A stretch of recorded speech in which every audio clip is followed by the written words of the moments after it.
Hello, everybody. My name is Happy, and I'd like to welcome you all to my History Reaction channel. Today, we're back with some more Sabaton, this time, the Great War. As always, I will include a link to the original video in the description down below. If you like what you see here, please head over to Sabaton, give them a like, subscribe, whatever you need to do to show them a little appreciation and support for their music, for their writing, for their video production, all of it. These guys are incredible. We want them to know we appreciate them. And I know 99.99% of you are already subscribed and liked every single video out there, probably 100 times. But we really want to let them know we appreciate them. All right. With that said, the Great War, this has got to be World War One. I'm assuming, based just on the title, The Great War, that we're just talking about a song that's dealing with the war in general. I know nothing about the song, so I'm just making assumptions here. The Great War is the name that this particular war was given in Europe primarily. Here in the United States, once we joined, we referred to it as the World War. But most of the rest of the Europe was calling it the Great War, or their variation based on their language, something along the line of the Great War. It was also sometimes called the War to End All Wars. That actually originated in slightly different words from H.G. Wells, the science fiction writer. I think he called it the War to End War, or something to that effect. And then that evolved later, especially through speeches like Woodrow Wilson kind of ran with that idea, and it grew out of that. So let's see what Sabaton is going to say about the war, and then I will try to comment as best I can. If this is just a general view of World War One, I could turn this into a 24-hour video giving details. So we'll just see what we can work with.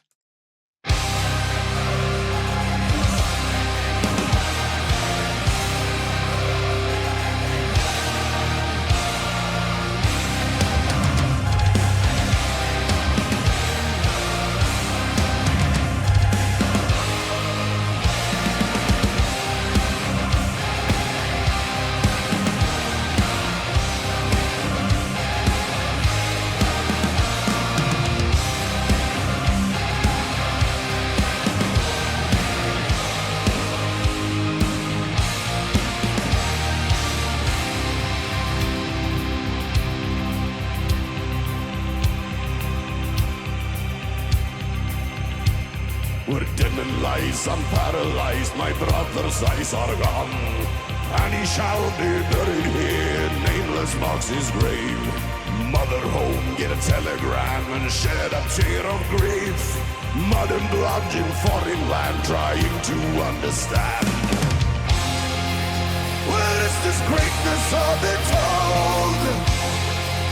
This is the lies that we've been sold. Is this a worldly sacrifice?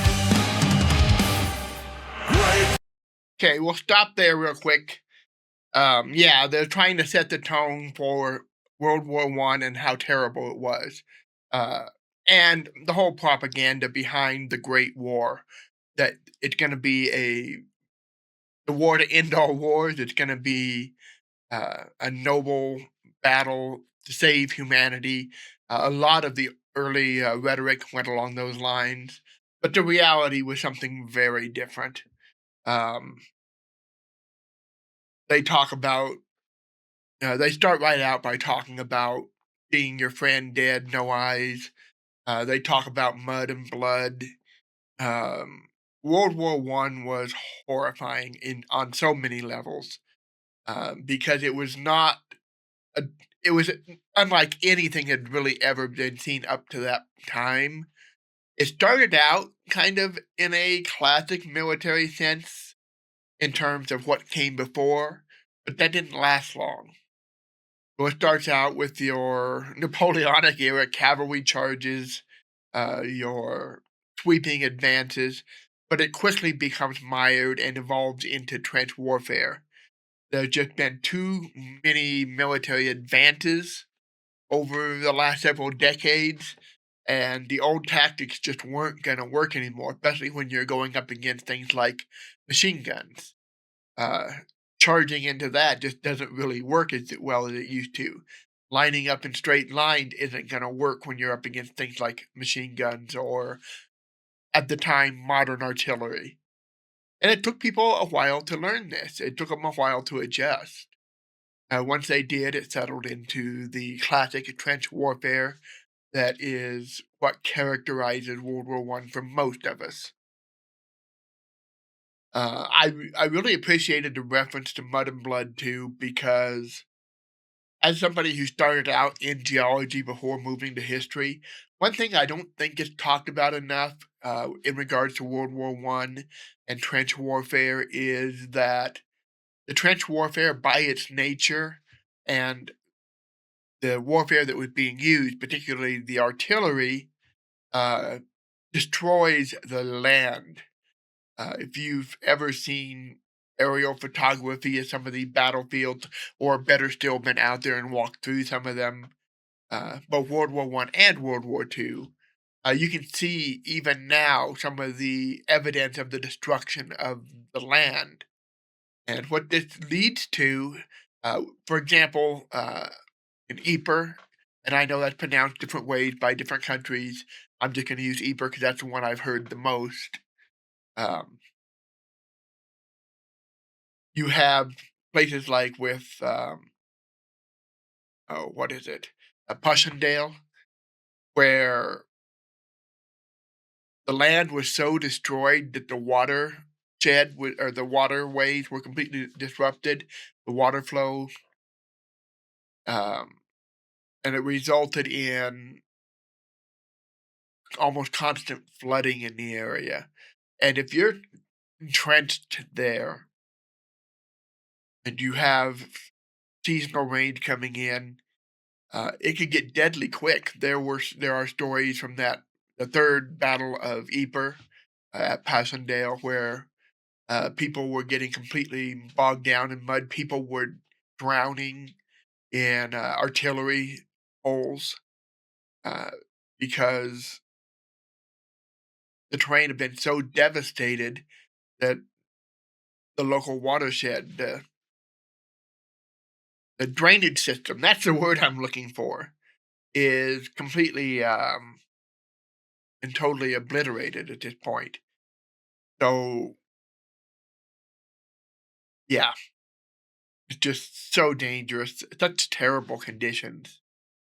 You'd be trapped in those trenches. They had a rotation system, so you were moving from the front to the back, but you're still in this muddy, dirty, filthy area, often trapped with bodies that you can't get rid of until there's an opportunity to do so, which isn't always going to be available until conditions get pretty bad.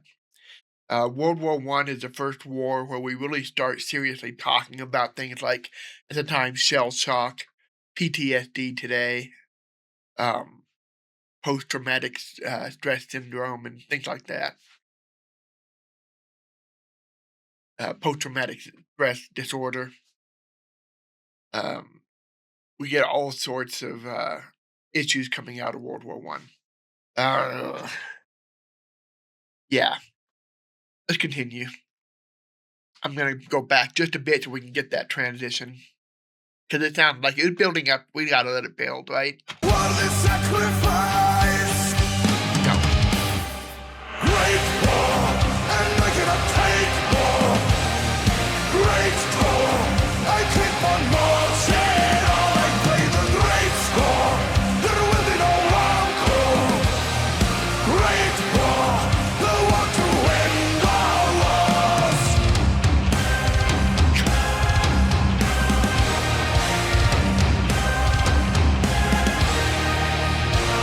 I'm standing here, I'm full of fear, with bodies at my feet. Over there in the other trench, bullets wear my name. Lead ahead, as the captain said, and show them no remorse. Who am I to understand? What have I become? I do my duties, pay the price. I do the worthy sacrifice.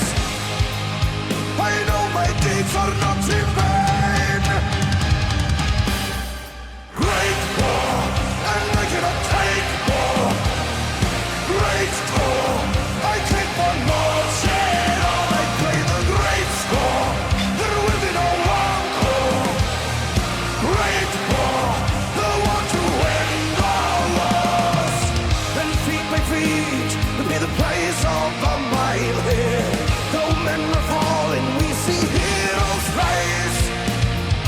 face the heat as we are fighting until the dawn.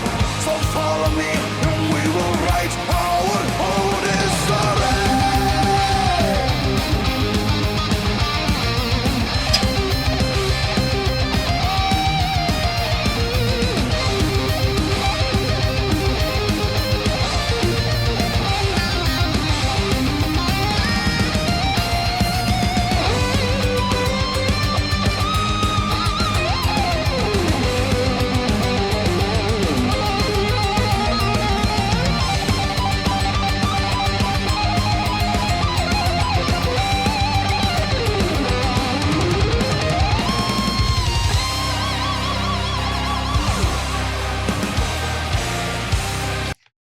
All right. First of all, I really appreciate that their backup singers are dressed in period uniforms. That's a nice touch. The artillery fire. They definitely go out of their way to try to set the stage, if you will. So yeah, more of the same themes. And yeah, there'll be there'll be no encore, right? Uh-huh. The war to end all wars is probably the most misnamed motto of all time. I would say that a vast majority of the wars that have happened since are in one way or the other a direct result of the First World War. It's kind of the war that began all wars, or at least all modern wars. I don't necessarily mean directly, but when you look back at it, the geopolitical changes that take place during this war, creation of new nations, the redivision of old nations, um, European powers taking control over areas like the Middle East, for example, and dividing it up by their own ideas and definitions and putting chaperones, if you will, over each area, just sets the stage for a lot of what's to come. Certainly, the Treaty of Versailles really sets the stage for World War II, which also sets the stage for the Cold War. If history is a chain of dominoes, the Great War is like one of those little central areas where a whole bunch of dominoes go off in different directions, but keep things moving. It is the genesis of so much of the chaos all the way up till today. Um, Trying to think if there's anything else from this section that I wanted to comment on. They talk about sacrifice. They talk about, oh, foot by foot, mile by mile. Uh, that's just a great description of how warfare really worked. You just advanced at a snail's pace, if at all, or you fell back at a snail's pace. Many of these great campaigns, like Ypres, the Somme, so on and so forth, you can fight for a horrendous period of time and just advance feet, or grand total of maybe 5 or 6 miles, which is nothing when you're talking about a war that's literally spanning the globe. It just kind of boggles the mind at how stationary this war really was in the grand scheme of things, especially once it settled into the trench warfare. Um, they talk about the deaths, the sacrifices. World War One was by far the bloodiest war up until this time. It had the estimates, I think, are around 9 to 10 million military deaths, not casualties, but actual deaths, and typically, I think 7 to 8 million civilians. Although you'll see a lot of references that'll say there were more civilian deaths than military deaths. That just depends on how you're counting the death. If you're talking about deaths from direct military action, then military deaths are higher than the civilian deaths. If you're talking about civilian deaths that are indirectly caused by the war, we're talking about things like famine, disease outbreaks that are directly attributable to conditions caused by the war. Then the civilian deaths are actually a little higher than the military deaths. We're looking at 11 to 12 million if we're kind of things like that, or people dying, civilians dying in like relocation, being forced out of their hometown, forced to go on the run, if you will.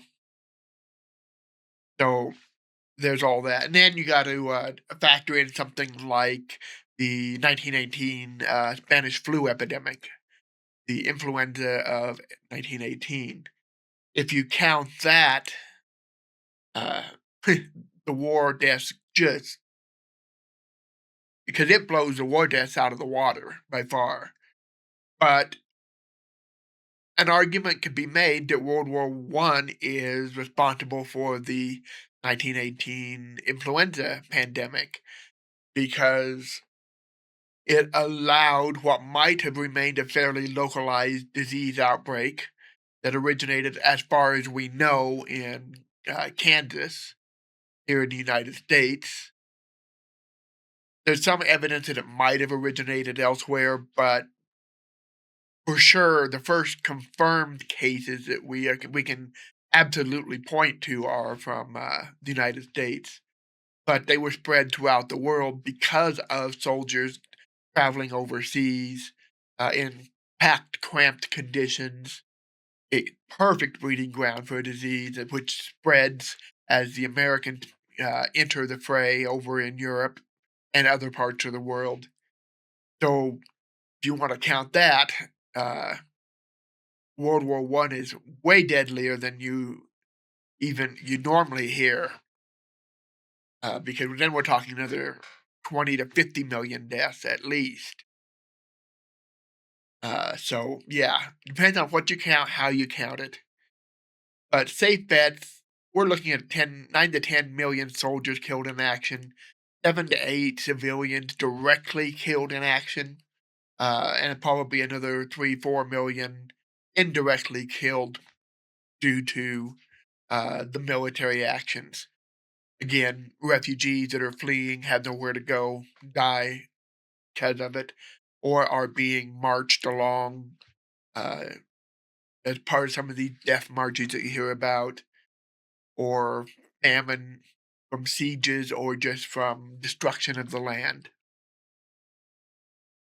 All right, enough about that. Let's go ahead and finish this off.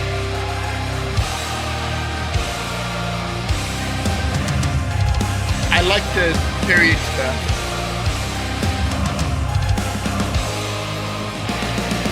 Great war, and I cannot take more.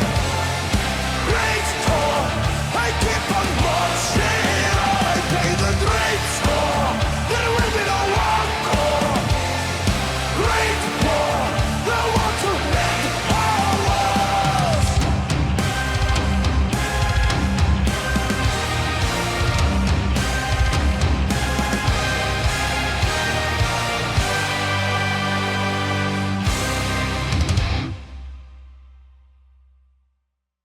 All right, I guess that's it. Sorry. So I think I'm just going to end it there. I think I said all I've got to say about this, honestly. Like I said at the beginning, we either just hit some high points or just some broad topics, or we have to get into a deep dive into the World War One, which is gonna take days. So, um, yeah, great music as always.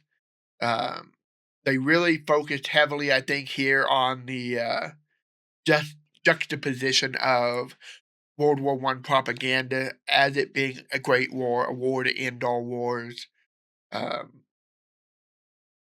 and something noble, heroic. You're going over to fight, to sacrifice, to die for your country. There's no greater honor. And then the reality of it being stuck in these filthy, dirty, muddy trenches, surrounded by dead and decaying body, constantly being shot at by your enemy. There was a line in there, I think, about something about bullets with my name. That had to be how you felt, right? You're in these trenches, you're watching everybody die. If you poke your head up even slightly, there's a very definitely a non-zero chance you're going to get shot. Uh, if you're ordered to charge, to advance, to go over the top, as they often called it, um, you pretty well knew you were probably going to die. So, horrific experience. It definitely does not live up to the propaganda at all. Um, and yeah, the whole idea of this being a war to end all wars, they had to know at the time that was nonsense. And there were other names for it too, the war for civilization. I heard that one come up a couple times in my reading, or not heard, but saw it. Uh, it was often portrayed along those lines, and it's what it was just a chaotic mess of growing European tensions, this whole balance of power, ideology, and mindset um, being pushed to its limit. Not helped by the fact that you had two major empires on the decline, the Ottomans and the Austro-Hungarians. They were losing their grip. Something was going to happen. People will point to Franz Ferdinand as the cause of World War One, but it was coming one way or the other. Uh, too many things were just getting out of balance, if you will. They were just waiting for something to set off the powder keg, and that's what it was. So yeah, I think they do a great job though at giving that juxtaposition of great war, war to end all wars, noble, heroic, and the reality of it, which was anything but. Not to say that people who thought they weren't heroic, they weren't brave and valorous and all that, but that's not what the war was itself. The reality of it was blood. It was blood. It was being stuck in one spot for months at a time, advancing inch by inch, foot by foot. Uh, the morale had to be horrible in many of these places. It had to be. I had a great grandfather who fought in World War One. I knew him briefly. He died when I was like 5 or 6, but I remember him well. I remember he did tell a few minor stories about it, but he actually was in the Navy, and he never really spent much time over in the main theaters. I think he spent a lot of his time down and around Central and South America, and Mexico for that matter. Although I know he did go over to Europe at least once. So my family kind of escaped the worst of World War One, at least the family that I know of so far. Uh, but many people lost loved ones to this war. This is a period where you had actually people lose entire villages were saw their young adult population just totally decimated. Families saw all their sons completely destroyed. This was horrible times, and I can't think of anything else to say. I said that before. I think we're gonna call it good here. Great song as always. Thank you guys for putting me on to Sabaton. We'll be back with more Sabaton in the future. I'm going through their playlist in order of popularity on YouTube. So we'll see whatever the next most popular, and we'll go from there. So thank you for joining me. Bye bye.